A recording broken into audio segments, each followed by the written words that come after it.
T4 News.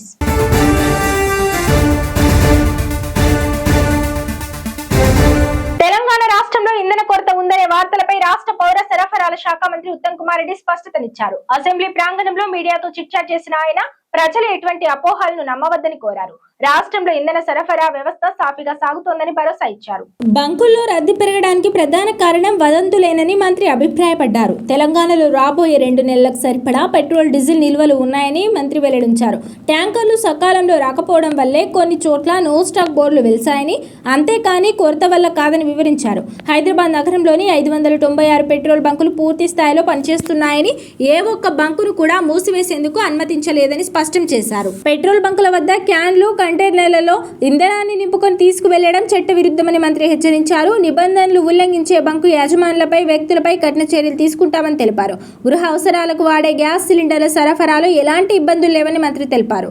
ముఖ్యంగా హాస్టళ్లు, ఆసుపత్రులకు gas కొరత లేకుండా నిరంతరం పర్యవేక్షిస్తున్నామని చెప్పారు. కమర్షియల్ సిలిండర్ల విషయంలో అక్రమాలకు పాల్పడుతున్న వారిపై నిఘా పెట్టామని, ఇప్పటికే 2952 అక్రమ సిలిండర్లను అధికారులు స్వాధీనం చేసుకున్నారని వెల్లడించారు. కమర్షియల్ గ్యాస్ తల్లు సరఫరాపై కేంద్ర ప్రభుత్వంతో సంప్రదింపులు జరుపుతున్నట్లు ఆయన పేర్కొన్నారు. మొత్తానికి చమురు కంపెనీలు కూడా సరిపడా నిల్వలు ఉన్నట్లు ధృవీకరించాయని, ప్రజలు ఆందోళన చెంది ఒకేసారి బంకుల వద్దకు రావద్దని మంత్రి ఉత్తమ్ కుమార్ రెడ్డి విజ్ఞప్తి చేశారు. ఇందిరమ్మ ఇళ్ల మంజూరుపై తెలంగాణలోని రేవంత్ సర్కార్ కీలక ప్రకటన చేసింది. త్వరలోనే 2వ విడత ఇందిరమ్మ ఇళ్ల కేటాయింపులు చేపట్టనున్నట్లు ప్రభుత్వం అప్డేట్ ఇచ్చింది. ఈ మేరకు ఇందిరమ్మ ఇళ్లపై బుధవారం అసెంబ్లీలో మంత్రి పొంగులేటి శ్రీనివాసరెడ్డి కీలక ప్రకటన చేశారు. ఈ నెలలో 1,12,000 ఇళ్లు పూర్తి కావస్తున్నాయని తెలిపారు. జూన్ వరకు మరో 1,00,000 ఇళ్లు పూర్తి కాబోతున్నాయని వివరణ ఇచ్చారు. ప్రతి నియోజకవర్గానికి 3,500 ఇందిరమ్మ ఇళ్లు ఇచ్చామని తెలిపారు. ఏప్రిల్ చివరి వారం లేదా మే నుంచి 2వ విడత ఇందిరమ్మ ఇళ్లను మంజూరు చేస్తామన్నారు. ఇందిరమ్మ ఇళ్ల మంజూరుపై తెలంగాణలోని రేవంత్ సర్కార్ కీలక ప్రకటన చేసింది. త్వరలోనే 2వ విడత ఇందిరమ్మ ఇళ్ల కేటాయింపులు చేపట్టనున్నట్లు ప్రభుత్వం అప్డేట్ ఇచ్చింది. ఈ మేరకు ఇందిరమ్మ ఇళ్లపై బుధవారం అసెంబ్లీలో మంత్రి పొంగులేటి శ్రీనివాసరెడ్డి కీలక ప్రకటన చేశారు. ఈ నెలలో 1,12,000 ఇళ్లు పూర్తి కావస్తున్నాయని తెలిపారు. జూన్ వరకు మరో 1,00,000 ఇళ్లు పూర్తి కాబోతున్నాయని వివరించారు. ప్రతి నియోజకవర్గానికి 3,500 ఇందిరమ్మ ఇళ్లు ఇచ్చామని తెలిపారు. ఏప్రిల్ చివరి వారం లేదా మే నుంచి 2వ విడత ఇందిరమ్మ ఇళ్లను మంజూరు చేస్తామన్నారు. గతంలో సగంలో వదిలేసిన గృహలక్ష్మి ఇళ్లకు కూడా నిధులు ఇస్తామని మంత్రి పొంగులేటి శ్రీనివాసరెడ్డి ప్రకటించారు. ఇల్లు నిర్మాణం బట్టి ఆర్థిక సహాయం ఇవ్వాలని ప్రభుత్వం ఇప్పటికే నిర్ణయించిందన్నారు. దీంతో గతంలో ఇల్లు నిర్మించుకొని నిధులు రాని వారికి లబ్ధి చేకూరనుంది. ఇదిలా ఉంటే పట్టణాల్లో ఇందిరమ్మ ఇళ్ల నిర్మాణంపై కూడా పొంగులేటి శ్రీనివాసరెడ్డి కీలక ప్రకటన చేశారు. త్వరలోనే పట్టణాల్లోనూ ఇందిరమ్మ ఇళ్ల నిర్మాణం చేస్తామని మంత్రి ప్రకటించారు. గ్రేటర్ పరిధిలో బస్తీలకు దగ్గరలోనే ఇళ్ల నిర్మాణం జరుగుతుందని, దూర ప్రాంతాలకు ఇల్లు ఇస్తే లబ్ధిదారులు వెళ్లడం లేదన్నారు. గ్రేటర్ పరిధిలో 14-15 స్లమ్స్ ఇప్పటికే గుర్తించామని తెలిపారు. గ్రేటర్ తో పాటు రాష్ట్రంలోని ప్రధాన పట్టణాల్లోనూ ఇల్లు నిర్మిస్తామని మంత్రి పొంగులేటి వివరణ ఇచ్చారు. హైదరాబాద్ సహా ఖమ్మం, వరంగల్, నిజామాబాద్, ఆదిలాబాద్, మహబూబ్ నగర్ వంటి నగరాల్లోనూ ఇలా నిర్మాణాలు చేపడతామని మంత్రి అసెంబ్లీలో వెల్లడించారు. రాష్ట్ర విభజన జరగక ముందు ఉమ్మడి ఆంధ్రప్రదేశ్ లో ఆనాటి ఇందిరమ్మ ప్రభుత్వంలో ఇందిరమ్మ ఇళ్లకి ఒక శానిటరీ ఆనాడు వచ్చింది అధ్యక్ష. ఇప్పుడున్న తెలంగాణ రాష్ట్రంలోని అప్పటి 10 జిల్లాలు, ఇప్పుడు 23 జిల్లాల్లో సుమారు 21 లక్ష ఇళ్లు ఆనాడు దివంగత నేత రాజశేఖర రెడ్డి గారి టైంలో ఇందిరమ్మ ఇళ్లు కట్టించే కార్యక్రమానికి శ్రీకారం చుట్టి పేదవాడి ఆత్మ గౌరవానికి చిహ్నంగా ఉండే ఇళ్లిచ్చిన ఘనత ఆనాటి ఇందిరమ్మ ప్రభుత్వానికి అధ్యక్ష. రాష్ట్ర విభజన జరిగిన తర్వాత 10 సంవత్సరాలు ఆనాటి ప్రభుత్వం ఏదైతే పరిపాలించినప్పుడు సుమారు 2 లక్షల పైచిలకు శాంక్షన్ ఇచ్చి, ఆ శాంక్షన్ ఇచ్చిన దాంట్లో 1,00,000 ఇళ్లకు శాంక్షన్ ఇచ్చిన మాట వాస్తవం అధ్యక్ష. ఈ 1,00,000 ఇళ్లలో సుమారు 70,861 ఇళ్లు మౌలిక వసతులు కొన్ని పూర్తి చేయకుండా ఫుల్ ప్లెడ్జ్ లో అన్ని డోర్లు, స్లాబులు కంప్లీట్ చేశారు అధ్యక్ష. 21,838 ఇళ్లు పిల్లర్స్ తో గాని, స్లాబ్ లేసిలు గాని వివిధ స్థాయిలో అసంపూర్తిగా పూర్తయి ఉన్నాయి అధ్యక్ష.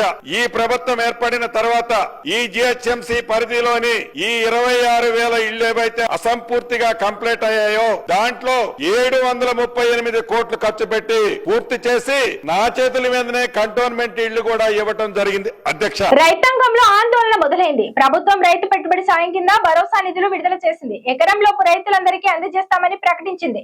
అయితే అసలు సమస్య ఇప్పుడే మొదలైంది. గతానికి భిన్నంగా ఈసారి రైతుల ఖాతాలో నిధులు జమ కాకపోవడంతో ఇప్పుడు చర్చకు దారితీసింది. తమపై భూమి ఎకరానే ఉందా అనే అనుమానం, ఆందోళన మొదలైంది. వ్యవసాయ అధికారులు, బ్యాంకులకు రైతులు పరుగులు తీస్తున్నారు. రాష్ట్ర ప్రభుత్వం రైతును ఆదుకునేందుకు పెట్టుబడి సాయం కింద రైతు భరోసా పథకంతో అందజేస్తోంది. ఎకరాకు 6,000 చొప్పున ఏటా 2 విడతలుగా 12,000 అందజేస్తోంది. రాష్ట్ర వ్యాప్తంగా సుమారు 73.55 లక్షల మంది రైతులు 1.50 కోట్ల ఎకరాలకు రైతు భరోసాను ప్రభుత్వం శ్రీకారం చుట్టింది. యాసంగి రైతు భరోసా నిధులను 3 విడతల వారీగా జమ చేస్తున్నట్లు ప్రకటించింది. తొలి విడతగా ఎకరం లోపు రైతుల ఖాతాల్లో ఈ నెల జమ చేసింది. 68.90 లక్షల మంది రైతుల ఖాతాలో 57.45 లక్షల ఎకరాలకు 3,446.94 కోట్లు జమ చేసినట్లు ప్రభుత్వం ప్రకటించింది. రెండో విడతగా మరో 20 రోజుల తర్వాత 2,650 కోట్లు రైతు భరోసా నిధులు విడుదల చేయనున్నారు.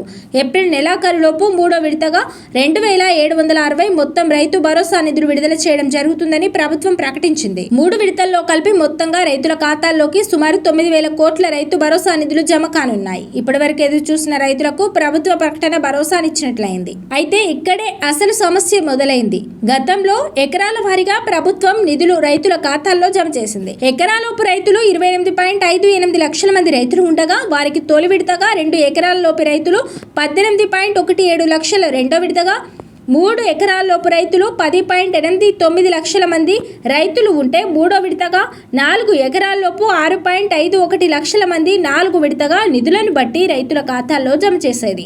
అయితే ఈసారి రైతులు ఎంతమంది ఉంటే అంతమందికి ఎకరాకు 6,000 చొప్పున నిధులు జమ చేసింది. దీంతో రైతుల్లో ఆందోళన మొదలైంది. అసలు తమకు ఎకరా మాత్రమే నమోదు అయిందా, లేకుంటే బ్యాంకర్లు ఏమైనా లోన్ డబ్బులు కట్టుకున్నారా, లేకుంటే మిగతా భూమి ఏమైందనే అనుమానాలు వ్యక్తమవుతున్నాయి.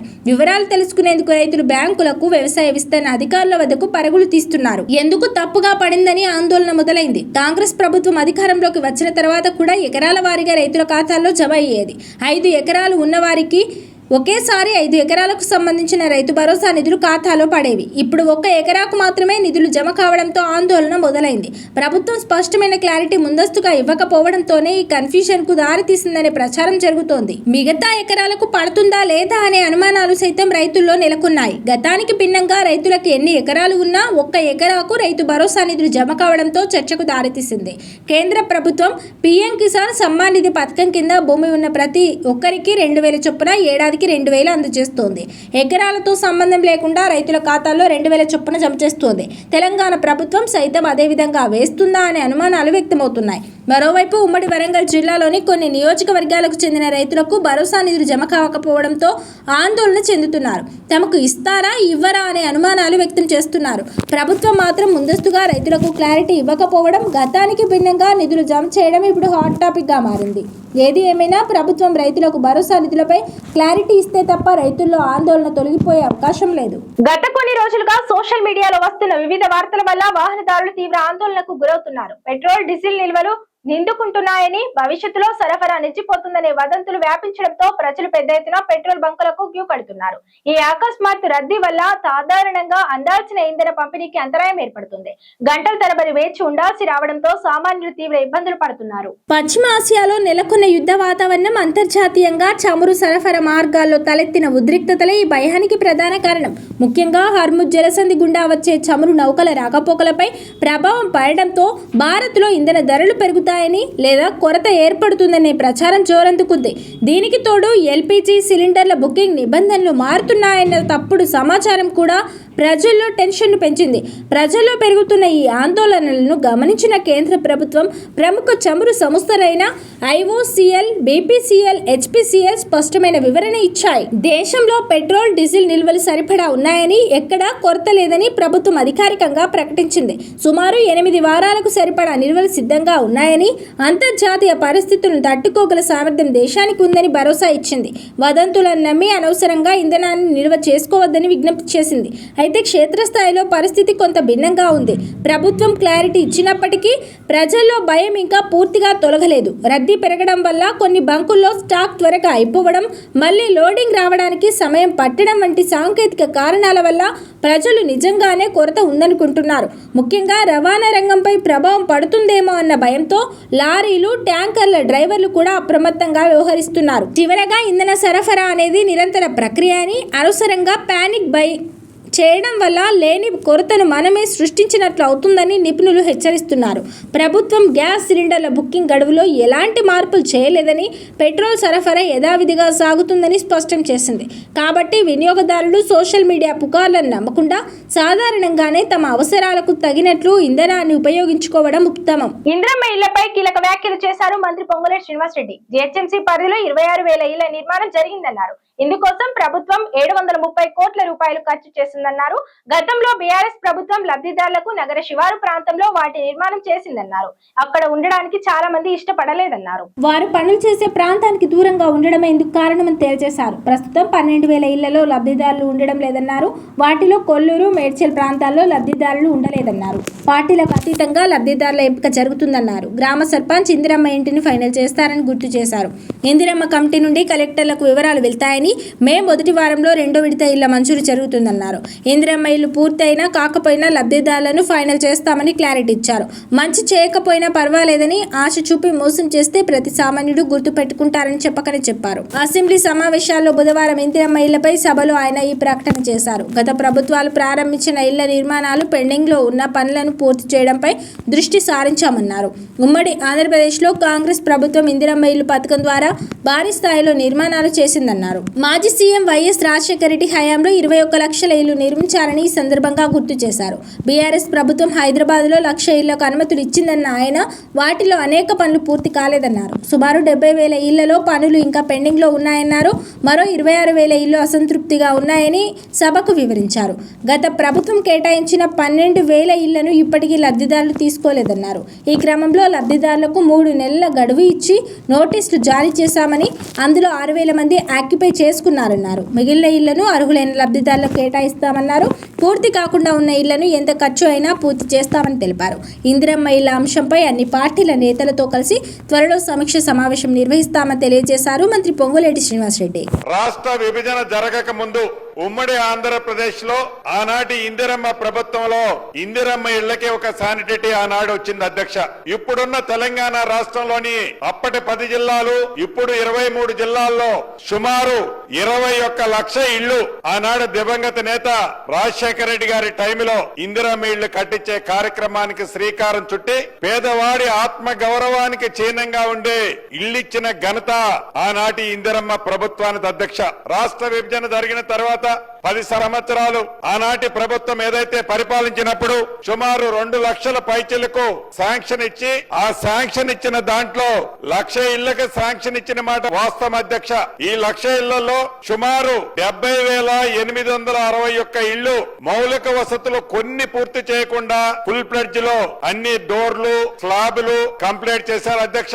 21,838 ఇళ్లు పిల్లర్స్ తో గాని స్లాబ్ లేసిలు గాని వివిధ స్థాయిలో అసంపూర్తిగా పూర్తయి ఉన్నాయి అధ్యక్ష.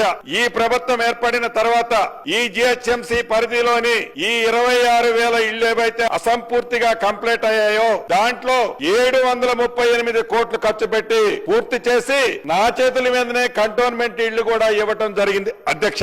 వివేకన్న గారు చెప్పినట్లు వారి నియోజకవర్గంలో కూడా కొన్ని ఎట్టకేలకు కాంగ్రెస్ పార్టీతో దశాబ్దాల బంధాన్ని తెంచుకున్నారు సీనియర్ రాజకీయ నాయకుడు జీవన్ రెడ్డి. మద్దతుదారుల సమక్షంలో కాంగ్రెస్ పార్టీకి రాజీనామా చేస్తున్నట్లు ప్రకటించారు. అంతేకాదు ఎందుకు రాజీనామా చేయాల్సి వచ్చిందో వివరణ కూడా ఇచ్చారు ఆయన. ఇంతకీ ఆయన చెప్పిన విషయాలపై ఓ లుక్కేద్దాం. తెలంగాణ సీనియర్ నేత జీవన్ రెడ్డి కాంగ్రెస్ పార్టీకి గుడ్ బై చెప్పేశారు. ఆ పార్టీతో ఆయనకు దాదాపు 42 ఏళ్ల బంధం తెగిపోయింది. బుధవారం జగిత్యాలలో మద్దతుదారులతో ఏర్పాటు చేసిన సభలో రాజీనామా లేఖను బయటపెట్టారు. ఆ లేఖను ఏఐసిసి అధ్యక్షుడు మల్లికార్జున ఖర్గేకు పంపారు. తాను రాజీనామా ఎందుకు చేయాల్సి వచ్చిందో క్లియర్గా వివరించారు. కాంగ్రెస్ పార్టీలో ఇలాంటి పరిస్థితులు వస్తాయని తాను ఊహించలేదని చెప్పారు. విధి లేని పరిస్థితుల్లో రాజీనామా నిర్ణయం తీసుకున్నానని తెలిపారు. తాను రోడ్డు ఎక్కితే ఏ ఒక్కరు పట్టించుకోలేదని ఆవేదన వ్యక్తం చేశారు. 10 స్థానాల్లో ఫిరాయింపు ఎమ్మెల్యేలను ప్రోత్సహించారని ఆరోపించారు. ఇష్టానికి భిన్నమైన కొన్ని నిర్ణయాలు తీసుకోక తప్పదని తేల్చి చెప్పారు. ఇదే సమయంలో సంచలన వ్యాఖ్యలు చేశారాయన. పార్టీలో మధుయాష్కి, చిన్నారెడ్డి వంటి సీనియర్లు ఉన్నారని, వారిని కాదని వేం నరేందర్ రెడ్డికి రాజ్యసభ సీటు ఇవ్వడం కరెక్ట్ కాదన్నారు. పార్టీలో సీనియర్లను గౌరవించాలన్నారు. గడిచిన 2 ఏళ్లుగా కాంగ్రెస్ లో ఎన్నో ఇబ్బందులకు గురయ్యాయని మనసులోని మాట బయటపెట్టారు. తనకు అండగా ప్రభుత్వం పార్టీ లేదన్నారు. తాను శాసన మండలి సభ్యుని అని, తాను ముఖ్యమంత్రితో హోదా పొందే స్థాయి కాదా అంటూ ప్రశ్నల మీద ప్రశ్నలు సంధించారు. మహేష్ కుమార్ గౌడ్ ఇచ్చిన హామీ ఏమైందని సూటిగా లేవనెత్తారు. పోరాటాలు చేయడం తనకు కొత్త కాదన్నారు. చివరకు కార్యకర్తల హక్కులు కాపాడలేకపోయానని అన్నారు. ఇంకా సంయమనం పాటించాలా? అదే సమయంలో దానం వ్యవహారాన్ని కూడా ఆయన ప్రస్తావించారు. మరి ఇప్పుడు జీవన్ రెడ్డి ఏ పార్టీలోకి వెళ్తున్నారు? బీఆర్ఎస్ తీర్థం పుచ్చుకుంటారా లేకుంటే బీజేపీలో అడుగు పెడతారా అన్నది ఇప్పుడు ఆసక్తికరంగా మారింది.